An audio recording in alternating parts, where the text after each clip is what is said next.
panalangin papuri ni Inang Training at sa interpretasyon Inang Tess.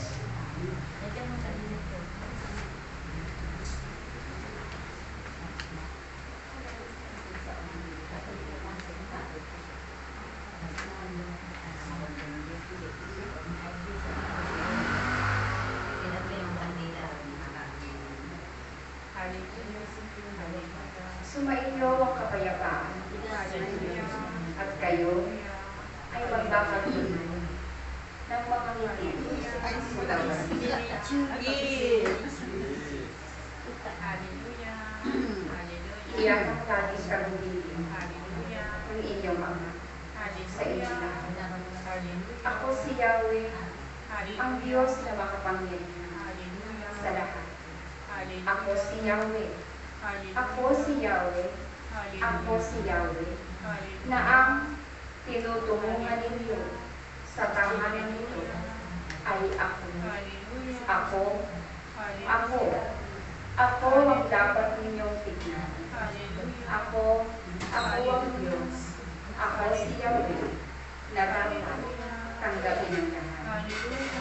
Kapag ang Diyos ay nasa inyong kalooban, hindi mananahan sa inyo ang pagkapuo at pagkagaling sa inyong kalooban. Sapagkat ang aking hati ay pag-ibig at pagmamahal. Kaya aking mga anak, ang umiibig sa akin ay aking pinasasalamatan. Sapagkat ang umiibig sa akin ay tanging ako lamang na Diyos ang paglilingkuran.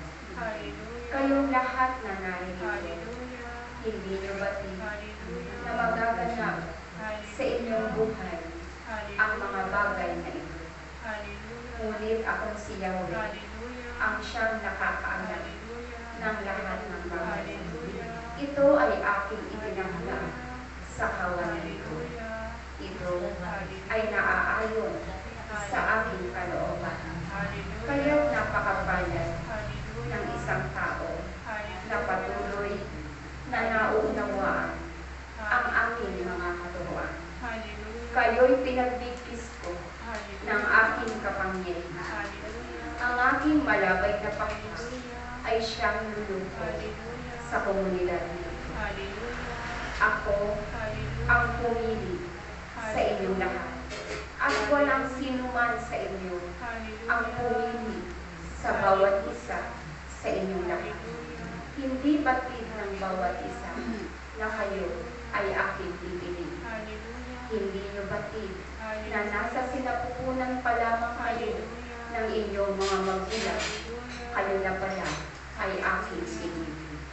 Kung kaya't ito ay ipinababatid ko sa inyong lahat.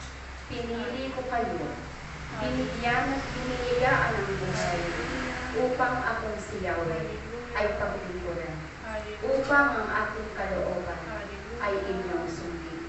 Ang sumusunod sa aking kalooban ay nag-aalay ng kanyang buhay. Ang sumusunod sa aking kalooban ay mayroong pag-ibig at kababaang loob. Kaya't kung taglay ng bawat isa ang mga bagay na iyan, para sa inyo ang aking pagpati sa araw na ito. Kaya't aking mga anak, kayo ay aking pinagtatagubuhinan na kayo ay magkaisa. Napakarami pang gawain ang dapat ninyong gawin. Napakarami pang tao ang dapat ninyong pagpahayagan ng mabuting balita upang ang kanilang pananampalataya ay manumbalik sa akin. Napakarami pang tao ang nararapat ay naghahanap ng kagalingan, hindi lamang karamdamang pampisikal, gayon din sa karamdamang pang-espiritual. Kaya't mga anak, kung kayo'y nagkakaisa at iisa ang inyong layunin, na kayo ay hindi malalayo sa akin. Tandaan ninyo, huwag kayong maghahangad ng ikapapahamak ng inyong kapwa. Bagkus kayo ay marunong umunawa. Bagkus kayo ay marunong tumanggap ng mga tao patuloy na nagkakamali. Kayong lahat ay patuloy na pinupuno, binabago ang inyong kalooban dito sa tahanan. Ako si Yahweh, ako ang Diyos nang nagtatakda ng lahat ng bagay.